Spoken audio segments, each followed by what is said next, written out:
Janganlah puji diri karena esok hari, karena engkau tidak tahu apa yang akan terjadi hari itu.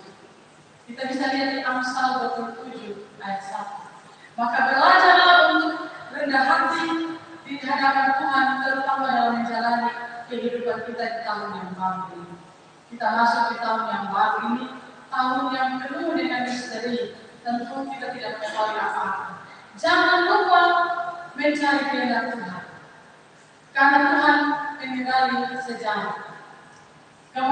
Baik kemarin, hari ini, hari esok, maka setiap orang menjalani hidup di dunia ini dengan sebuah perencanaan sesuatu tidak boleh lupakan Tuhan. Kita merencanakan sesuatu perlu untuk melibatkan Tuhan di dalamnya. Karena kita sudah tidak tahu apa yang terjadi dengan kita punya rencana yang kita rencanakan ini.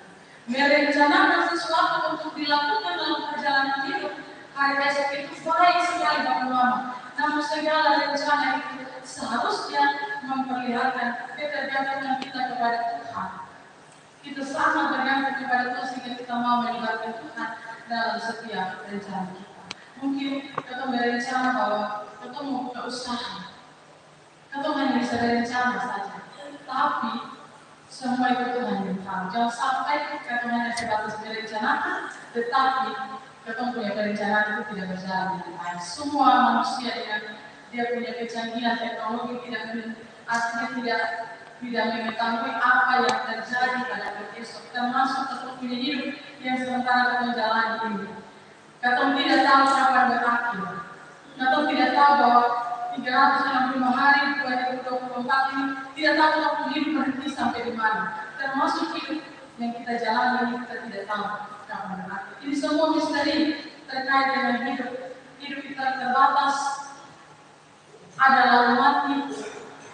Kita punya hidup seperti uap, ada lalu kemudian hilang. Pagi, hari, dan lenyap bilang fajar dan mimpi. Hanya ada satu pribadi yang dia tahu tentang hari esok. Maka seharusnya kita juga mencari dan mengerti dan mengetahui tentang kondisi kehidupan kita. Bapak Mama jemaat kekasih Tuhan, saya percaya bahwa tahun yang lalu dalam setiap rancangan anak-anak manusia termasuk kita, ketika di malam tadi kita berkumpul bersama dengan keluarga, kita duduk, mungkin ada yang kurang dari antara keluarga, ada yang tidak ada lagi. Kita duduk dan kita merancangkan, Tuhan tolong kita dalam perjalanan hidup. Langkah kaki kita melangkah dari satu tangga yang pertama esok hari. Itu berarti Tuhan, kita harus mendendamkan kehidupan ini terus sampai dengan berakhirnya. Memang kita akui bahwa soal pergantian tahun ini soal pergantian hari saja.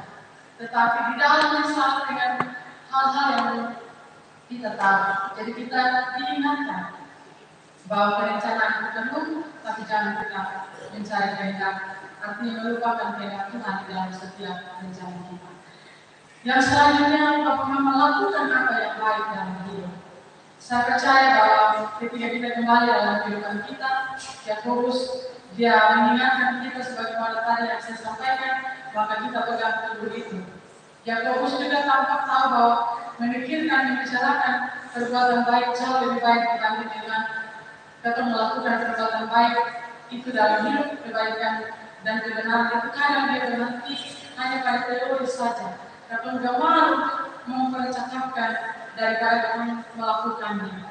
Kita lihat bahwa lain kata lain tindakan. Sebab itu ia mengingatkan kepada kita sebagai orang Kristen yang hidup sebagai warga dan juga warga kerajaan surga di dunia ini untuk kita selalu melakukan pengetahuan tentang apa yang baik dan apa yang benar. Bila orang tahu bahwa ia harus berbuat baik, tetapi dia tidak melakukannya, ia berdosa. Bagai dua sisi dalam satu mata uang atau keping mata uang, orang bukan hanya harus menghindari perbuatan yang salah, yang jahat dan keji, tapi harus juga melakukan hal yang baik dan benar dan suci, mengabaikannya dalam dosa di hadapan Tuhan.